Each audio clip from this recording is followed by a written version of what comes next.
How we doing, everybody? Welcome back to the second video of this series that I'm making on game 4 this time of Dallas and Minnesota. Minnesota edges out a win 105 to 100 against Dallas. And if you're Minnesota, you have to feel good about this because you avoid a sweep. You show that you can win a game against this team. You show that you are right there. But if I'm Dallas, I'm pretty complacent. Dallas was able to stay in the game. And they quite honestly didn't play that well, in my opinion. Obviously, Luka and Kyrie have a rough night, but that actually, to me, says something about the way Jaden McDaniels played, the way Anthony Edwards played. Actually, if we go to Luka Doncic's numbers based on defender, we see right here, this is Anthony Edwards who took the lion's share of minutes guarding him. Luka goes 4 for 14. That's 28.6% against Anthony Edwards. So Ant definitely played uh a solid role in the disruption of Luka as well. That's important to keep kind of the head of the snake, one of the heads of the snake, in check. But I think I definitely want to highlight the play of Karl Anthony Towns, which was really important. To go 4 for 5 from three, to go 9 for 13 from the field was key in this role. For them, that is the biggest thing you need, because you need the second guy to come along with the first guy. And even though Ant, I think 11 for 25, 44% from the field, that's not bad, but it's not terrible. But he did other things as well. He rebounded extremely well, 10 rebounds, and he had 9 assists to go with that. 6 turnovers is not what you want to see at all, but I think you can live with Ant being ultra aggressive and making a couple mistakes. I think Jaden McDaniels, he did have a game this series where he made 0 threes, but for the most part, he has been pretty consistent. And I think the 2 for 4 from three was a big deal. Court spacing is a really big deal for this team. They are a bigger team. If you look at the size of these players, they have a lot of big wings, they have bigs, so they need their guys to space the court for Ant to be able to operate. I think a big thing in the first couple games of the series was that since they weren't hitting shots, they're kind of easy to guard, kind of one dimensional. You're definitely relying on Ant to do a lot, and he's a young player who kind of showed some young tendencies, whether it was getting lost on defense or simple or kind of making turnovers a lot, getting caught in the air with jump passes a lot. But today it seemed to kind of all work out. And I think if you're Minnesota, you got to keep Dallas around 100 points. You got to keep them somewhere in the range of 98 to 104 points. And that's easier said than done. But once they start to get closer to 110, I feel like Minnesota has had a problem with that, since Minnesota is not eclipsed 110 really in this series. So I think it's important to note that. So without further ado, I'm gonna get straight into the film and kind of analyzing what I see from the second half for the Timberwolves offense. The first thing we see is immediately we have some off-ball movement where we're getting Ant off the ball, which is an important thing. I think getting Ant off the ball is really, really important for the Timberwolves. I think that they need to maximize these other guys as well. So Cat was having a good game up to this point. He comes off a screen, and now we're downhill one-on-one with Daniel Gafford. This is a situation you would love to be in as the Timberwolves. Daniel Gafford's kind of by himself with a good lob threat, and Rudy, as bad at offense as he is a lob threat. Cat's able to get downhill, and it's a tough finish, but it's a play for a guy that that's a guy you want to be attacking the basket and use his size. Cat did a lot better at using his size this game. Okay, again here, Ant is able to break the defense down. Immediately, you see that Derrick Jones Jr. is backing up. As soon as he takes this kind of little step forward, Ant goes. He's out of there. Rudy comes and sets a good delay. This is a delayed screen. He now Gafford's kind of one-on-one with Ant. I don't think Gafford's gonna be able to stay in front. He puts it across. Kyrie is coming in to take the charge, but Ant's able to slow step, and Luka has now crashed. As you can see, Luka came back about right here. Luka is now in the paint, and this is a shot that he could have shot. I think that we're seeing a lot of growth from him as a playmaker to stay under control, to kick it out to Jaden McDaniels for an open three. Another one, we have a screen here by Gobert. You can see that he's looking towards Cat already, immediately looking towards Cat. Goes to set that next screen. PJ Washington is gonna try to fight over here. Cat comes, does a good job of coming to the ball. Now he's level with PJ. This is not a position you want to be in as a defender with a bigger guy. PJ slows down, kind of lets him go. Cat explodes to the hoop, and Maxi Kleba is not a good rim protector. So this is a favorable matchup for Cat. Again, the use of Gobert screens. We put Cat in the post. I need Cat. I think this is key for him. He has to use his size. I think he took a lot of what, a lot of big men, Shaq and Charles Barkley were kind of saying to him, even Draymond, a lot of guys were highlighting this, that he needs to use his size. He can't just keep standing on the perimeter shooting threes. He has to use his body. He has to do other things and putting himself. He gets Derrick Jones Jr. on him, has a lot of size on Derrick Jones Jr., and he's able to rip through and get a bump and finish. I think that is really important for Cat as we go through this series and the Wolves try to get back in it. That he needs to be aggressive and he needs to get shots that aren't threes. So now we're on the break with Ant. You see that Dallas, you have guys backpedaling. Luka's not really the fastest defender. He's not running back. PJ Washington is buddy running right now. So you see slow to get back. And like I said, he was buddy running. He doesn't sprint back to the paint. You see Mike Conley's kind of sprinting free. Ant downhill. Everybody's looking at Ant.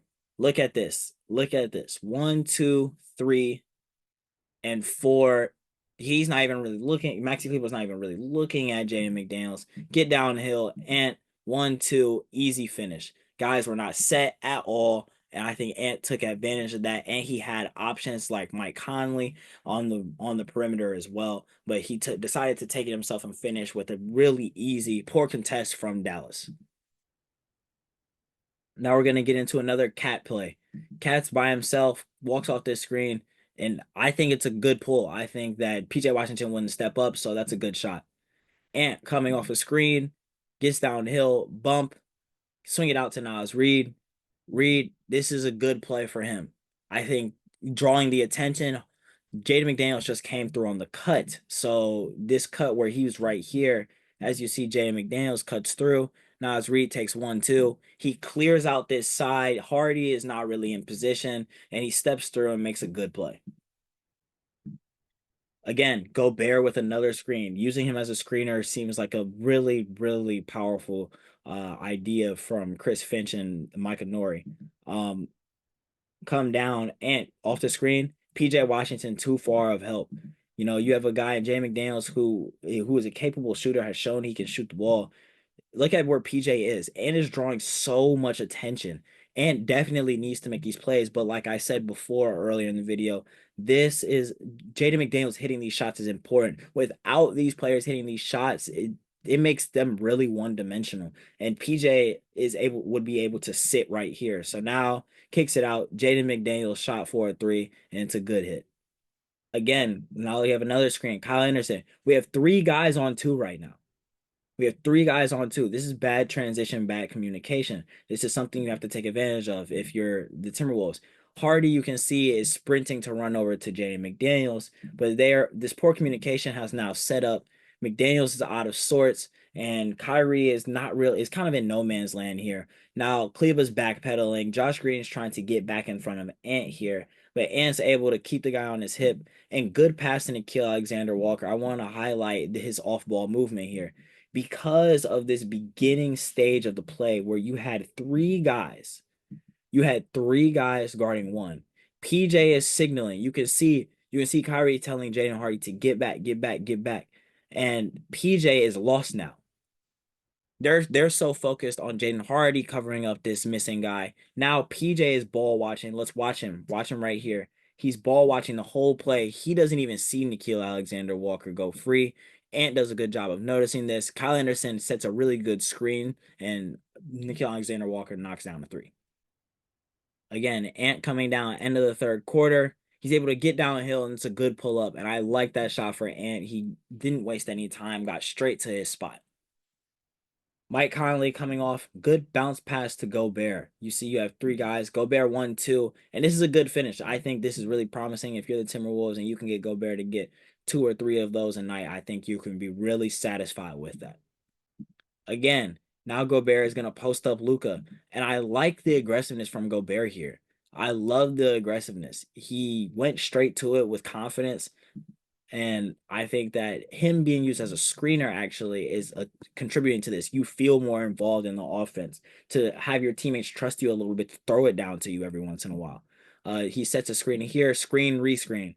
Now PJ Washington is fighting over. Ant gets around it. Gobert set a really, really good screen, stopping PJ Washington. Kleba is backpedaling. That's an easy pull up off the glass for Ant. Okay, give it to Cat. Cat, PJ Washington's reaching immediately. That's okay. Now he's over it, but now he's overcommitted. Cat already has his shoulder past PJ's. He's down low. PJ can't really get around him. This is a situation you like if you're Cat. Use your body. Good pass to Gobert. Gobert is gonna finish with the flush. Okay, now we have Ant. Jaden McDaniels is clearing out the side, going to the other corner, and you have Ant with the ball at the basically at the top of the key. Kyle Anderson comes and sets this screen for Luca. You see Luca is in a big drop. So Cat is now coming off a screen where you have a guy trailing and there's nobody there. Luca's in a big drop. He's not up. He did not jam Kyle Anderson at all. Here, let's look. If Luca is instead up right here jamming this screener, they could pass this off. But instead, Luca is by the free throw line, and now Cat's coming free. And this is an easy shot, wide open look, and that's a good shot that Cat needs to be hitting for the rest of this series. And you saw the original signal right here. He immediately tells Gobert to go through. So Gobert goes through. Ant with a good move on PJ, gets around him, cuts him off, and now look at the options. Derrick Jones Jr., even though he can jump, he's not jumping with Ant. Gobert is trying to seal off. And I want you to pay attention to Kyle Anderson right now. Look at this signal right here that Kyle Anderson is saying. He's directing this play the whole time. So let's watch it again. Let's watch it again. As soon as Ant gets here, look at Kyle immediately. Kyrie's pointing, but Kyle is essentially telling, "Hey, Ant, look right here. Cat's behind me. You have one of the best, probably the best 3-point shooter on the team. Jump pass, and look what he immediately goes to do. He goes to set the screen on Kyrie to stop the closeout, to stop the contest, and now Cat's wide open, easy three. 1-on-1 Ant and Luca at the top of the key. This is a matchup you want. Even though Luca has been playing good defense, Ant's able to get around, kick out, and this is a really tough shot by Cat, but he's feeling it by now. And this is a shot that he can hit pretty consistently. And another blow by. Gets past Derrick Jones Jr. A turnaround, great footwork. You see Derrick Jones Jr. is still in the air. Look at his heels off the ground. He's not in a place to recover at all. You're gonna see he keeps going for it. Ant's going towards the basket now. Good float to get it off the glass, even though Gafford contested it. Okay, another Gobert screen. Now Ant's gonna come off this screen, come off it again, take his time. Why is Gafford back here? Ant's gonna recognize this immediately. Gafford's in a drop. Gafford's not really in a place to contest, and Derrick Jones Jr. isn't either. So this is an easy pull up. Look at how much space he has. He's at the basically the top of his shot, and nobody is there. Gafford did not step up at all, and you putting the defense in a bind here. If Gafford doesn't step up, he stays drop coverage, similar to how the Wolves were in drop coverage in game one. You got to take advantage of this. You have to shoot this with confidence. And I love how Ant just pulls up, knocks down a shot, and this essentially ices the game. And I want to take a look at where the shots are coming from. You can see that they're hitting threes. They got some mid ranges in here, but they got to the paint a lot. I think it's really important to know, hey, where are we getting from to the paint?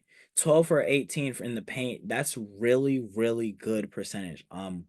I think that to hit these threes around here, they were above league average in the second half. Obviously, you see our league average is 58.4.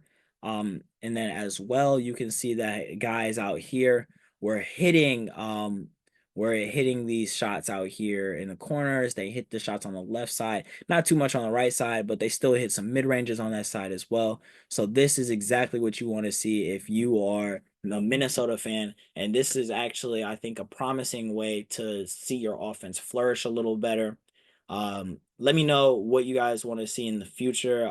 If you guys want to see like a video where like I look at a team that has lost a series, like maybe the Pacers or the Knicks. I can look into those teams as well, look at their outlook for the offseason, what offseason plans I think they should have. I'm more than willing to do something like that. So please let me know in the comment section, or you guys can or reach out and let me know what type of videos you guys want to see in the future.